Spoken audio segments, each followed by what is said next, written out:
Адамдар адамгершілікке жатпайтын жағдайда ұсталатын әлемдегі ең қатыгез түрмелер. Бірінші бөлім. Бұл түзеу мекемесіне адамдар негізінен жасаған қылмысы үшін мемлекеттік үкіммен жіберіледі. Қамау орындарын ішінен қарап, ең қауіпті қылмыскерлер ұсталатын ең қорқынышты түрмелерді тамашалаңыздар. Қазақ контентін қолдау мақсатында менің арнама жазылып, қызықты видеолар тамашалай аласыздар. Бангванг түрмесі, Бангкок. Бангкоктың солтүстігінде орналасқан Нонтабури провинциясындағы Бангванг түрмесі әлемдегі ең нашар 10 түрменің бірі. Түрме сонымен қатар батыс аудиториясына Бангкок Хилтон деген бейресми атымен белгілі. 1989 жылы Николь Кидман басты рөлді сомдаған австралиялық 6 бөлімді Бангкок Хилтон драмасының арқасында белгілі болды. Бұл мекеме қылмыскер санының толып кетуімен және тұтқындар үшін тозақ жағдайларымен танымал. Онда өлім жазасына кесілгендер мен ұзақ мерзімге, яғни 25 жылдан өмір бойына бас бостандығынан айыруға сотталғандар отырады. Бангкок түрмесінде жазасын өтеп жатқандардың арасында көптеген шетелдіктер бар. Әдетте шетелдіктердің басым көпшілігі есірткі үшін Бангкок Хилтон түрмесіне түседі.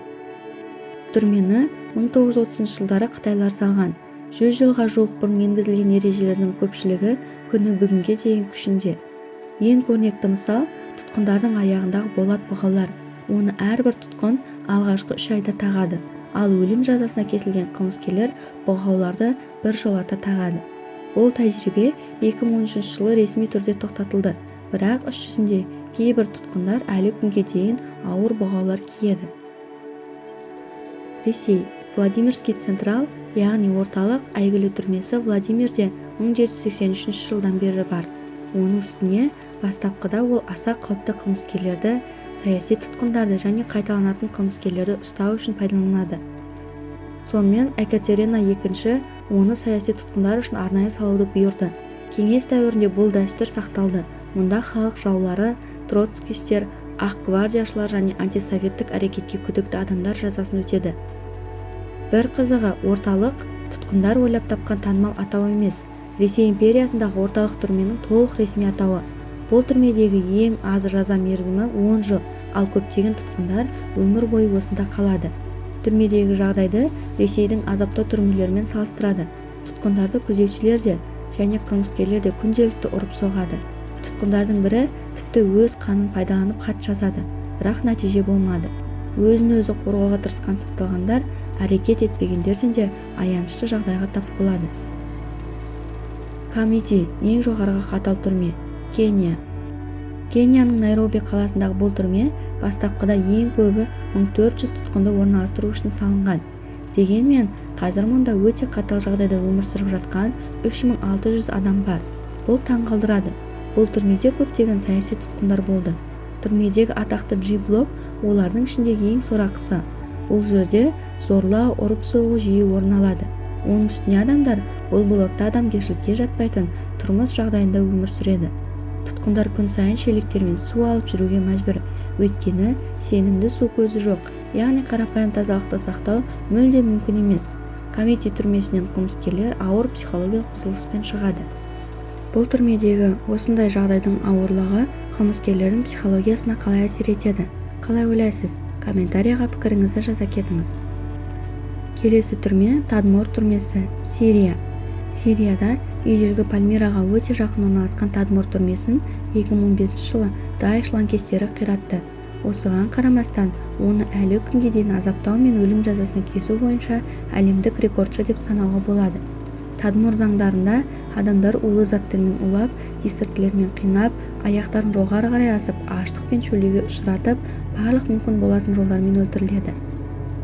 1980 жылы маусымда президент Хафез Аль-Асад мұсылман бауырлар өз өміріне қастандық жасағаны үшін кек алу ретінде барлық тұтқындарды өлтіруді бұйырды. 2 аптаға созылған қырғын шамамен түрмедегі 800-2400 тұтқынның өмірін қиды. 2001 жылы құқық қорғаушылар Тадморды жабуға қол жеткізді, бірақ 2011 жылы түрме тағы да сотталғандарға темір есіктерін айқара ашты. Президент Башар Аль-Асад кезіндегі қамауда ұстау шарттары оның әкесінің қол астында болған адамдардан еш айырмашылығы жоқ, бірақ енді жаппай өлім жазасына кесуге рұқсат етілмейді. Ла Сабанета түрмесі, Венесуэла. Ла-Сабанета түрмесі Венесуэланың Маракайбо қаласында орналасқан. Әрбір 150 тұтқынға бір ғана күзетшіден келеді. Түрме 15 мың адамға арналған. Бұл Венесуэла билігіне 25 мың заң бұзушыны ұстауға кедергі келтірмейді. Түрмедегі жағдай жиіркенішті. Камералы тұтқындарға толы. Мыңдаған адамдар уақытша гамактарда ұйықтауға мәжбүр. Онда гигиена туралы ешкім естімеген сияқты әсер қалдырады. Ла-Сабанетада антисанитариялық жағдайларға байланысты тырысқақ сияқты аурулар өте жиі кездеседі. Сыбайлас жемқорлықта белең алған. Бай тұтқындар түрмеде жұмыс істеуге қолайлы жағдай жасау үшін күзетшілерге пара береді. Олар үлкен камера мен тәтті түскі ас сатып ала алады. Ал кедей тұтқындар бақытсыз өмір сүруге мәжбүр. 1994 жылы екі қарсылас банданың арасында қырғын болып, 108 тұтқын қаза тапты. Пелисан-Бай максималды қауіпсіздік түрмесі, Калифорния. Бұл түрме Калифорнияның Дел-Норт округіндегі Крессент маңында орналасқан. Калифорниядағы ең қауіпті қылмыскерлерді ұстау үшін 111 гектар жер бөлінген. Түрме 1989 жылы Калифорнияның ірі қалаларынан шалғайдағы орманды аймақта ашылды. Бастапқыда 2550 сотталушыны орналастыруға арналған түрмеде 2006 жылдан бері 3301 қылмыскер сотталған. Олардың барлығы дерлік қоғам үшін қауіптілігі жоғары тұтқындар санатына жатқызылған. Сотталғандар тәулігіне 22 сағат оқшауланған камерада ұсталып, 1 сағат қана жабық шағын аулаға шығады. Түрменің басты ерекшелігі штаттың 1300 ең қатал қылмыскерлері толық оқшауланған жерде ұсталатын X тәрізді ғимараттарда тұрады. Түрмеде бірнеше рет аштық жарияланды. Тіпті адамгершілікке жатпайтын камераларға қатысты сот ісі де болды, бірақ тәртіп соған қарамастан өзгеріссіз қалады. Гуантанамо түрмесі, Израиль.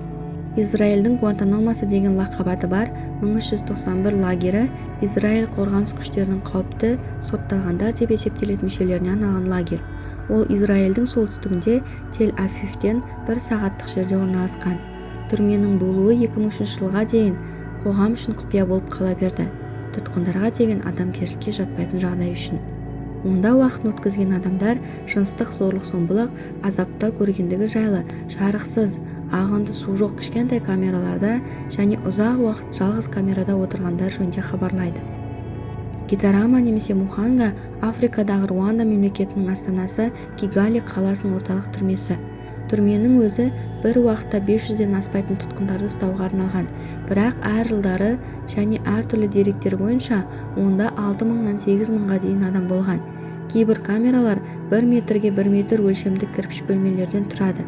Мұндай камераларда шатырдан негізгі гигиена және өмір сүру жағдайлары да жоқ. Кішкентай камера болғандықтан оларда тіпті төсек жоқ.